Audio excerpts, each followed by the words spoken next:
మంచి పోరాటము పోరాడి తిని, నా పరుగు కడముట్టించి తిని, విశ్వాసము కాపాడుకుంటుని.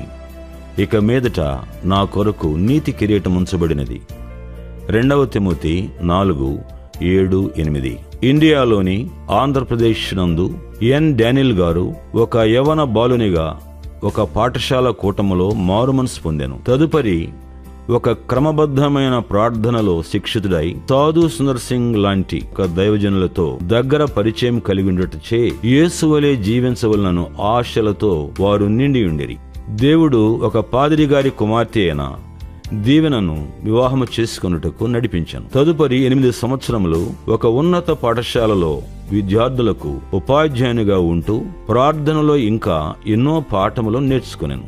ఒక సాయంత్రము ఏకాంతముగా ప్రార్థించుచుండగా సమస్తము విడిచి ఆయనను వెంబడించమని దేవుని పిలుపు పొందెను. 1935 జూలై 15 మద్రాసు చేరి లేమెన్స్ ఇవాంజలికల్ ఫెలోషిప్ ను ఆయన ప్రారంభించాను. ఆరంభములో ఒకే ఒక యవన పట్టభద్రుడు ఈ నూతన గృహములో చేరుటకు కోరుకొనగా అతనికి బోధించను. ఒక దినము వారిలో ఒంటరి అయిన వాడు 1000 మంది అగును అను యెషయా 60:22 వాక్యము దేవుడు ఆయనకిచ్చాను. 1 సంవత్సరము తరువాత శ్రీమతి దీవెన డానియల్ గారు ఉపాధ్యాయుని స్థానానికి రాజీనామా చేసి ఈ ఘనమైన జీవితాంతము సాగించు పనిలో తన భర్తతో చేరను. ఇదివరకటి ఉన్నత పాఠశాలలో ఉపాధ్యాయుల విద్యార్థుల కూటములో మొదట జీవ జలములు ఆశీర్వాదముగా దిగివచ్చెను. అనేకులు మారుమనసు పొందిరి. దేవుడు అనేక హృదయములలో మార్పు చెందు క్రియను ప్రారంభించాను. తల్లిదండ్రులు పిల్లల మారుమనసు కొరకై ఉపవాసం ఉండి ప్రార్థించిరి. జో గారు ఆయన సహోదరులు బలమైన పశ్చాత్తాపము, పాపపు ఒప్పుకోలు క్రిందకు వచ్చిరి. దేవుడు ఆయన పాపములు క్షమించినట్లు నిర్ధారణనిచ్చిరి.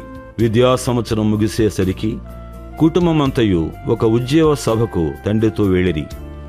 దేవుని ఆత్మ బలమైన శక్తితో సమూహములపై దిగెను.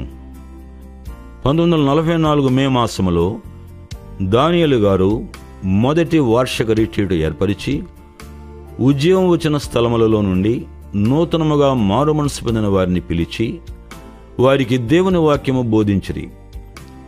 ఈ రిట్రీట్ ఖర్చుల నిమిత్తము వ్యక్తిగతముగా దాచుకున్న ద్రవ్యము తీసి ఆస్తులను అమ్మి వీటికి వాడిరి. ఇవి చాలా చిన్న రిట్రీట్లు. మొదటి రిట్రీట్లో 100 లేక 120 మంది హాజరైరి. సంవత్సరములు జరుగుచుండగా సంఖ్యలు పెరిగినవి. 14 దినముల రిట్రీట్లో మన్నా ఆగిపోలేదు. వసతి భోజనము నిమిత్తము ఏమాత్రము ద్రవ్యము వసూలు చేయలేదు. ట్రిచి, ఆక్వీడు, మచిలీపట్నం, తిరునల్వేలి, సేలం మొదలగు స్థలములలో సేవ చేసిరి. జూన్ మాసములో ఉపవాసములో బహుగా ప్రార్థించినప్పుడు దేవుడు ఆయనను బైబిల్ కళాశాల ప్రారంభించమని నేర్చుకునుటకు బోధించుటకు ప్రభు తేటగా బయలుపరిచిరి. కారుల షెడ్లో బైబిల్ కళాశాల ప్రారంభించబడెను. దానియేలయ్య గారు విద్యార్థులకు బోధించిరి. ఇంగ్లండు దేశములో వేదాంత విద్యను అభ్యసించి సహోదరుడు విట్సన్ పాల్ గారు ఈ ప్రబోధంలో సహాయకులుగా ఉండిరి. ప్రారంభము నుండి ప్రవక్తలను సిద్ధం చేసి నిస్వార్థపరులను దేవుని ప్రేమతో శక్తితో నిండిన వారిని పంపవలనియే ఆయన గురి. దక్షిణ ఇండియాలో ఉద్యమం వ్యాపించి వేలాది మంది మేల్కొల్పబడి మారుమనసు పొందిరి. దానియేలయ్య గారు ఒక ప్రత్యేక విధముగా నిర్విరామముగా ఉద్యోగ సేవ చేసిరి.